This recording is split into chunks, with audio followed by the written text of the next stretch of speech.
Friends, good afternoon. Let me resolve the question from a friend.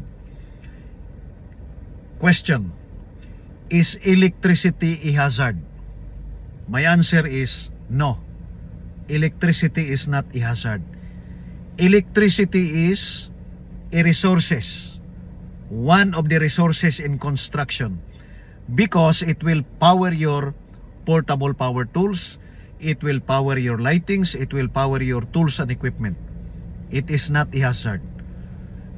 But there are hazards related to electricity.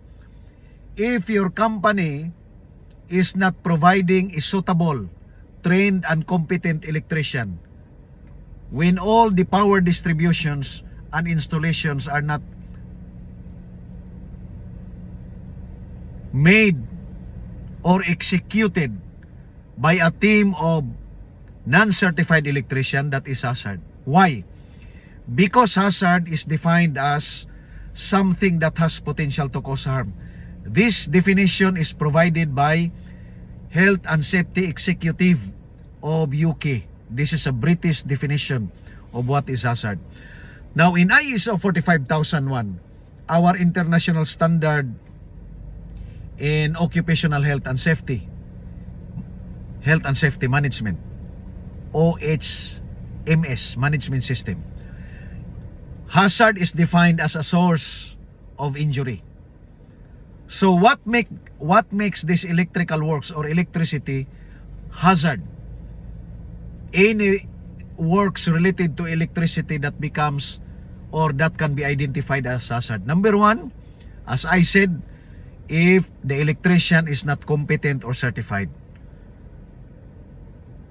Another hazard related to electricity is that when the earthing is not provided, it will cause damage to the equipment, tools and equipment, and if there is an event of electrocution, it will cause injury, burns to the operator. Another hazard is that using electrical tools which is not inspected, either visual inspection or portable appliance test by PAT device. Another hazard related to electricity is that when the installation and the residual current device or the ELCB is not matching to the requirement, the input and the output is not passing through a suitable ELCB, then that electrical distribution is hazard.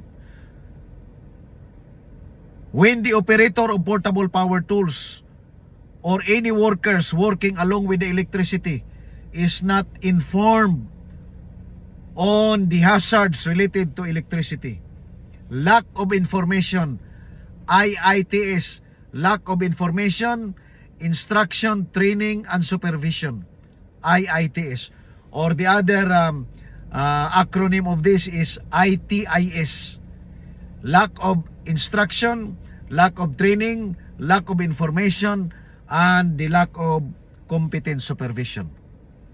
If you have a team of workers doing electrical works for temporary power distribution or for permanent power distribution, if they are not provided with a competent supervisor, then those installation is at risk.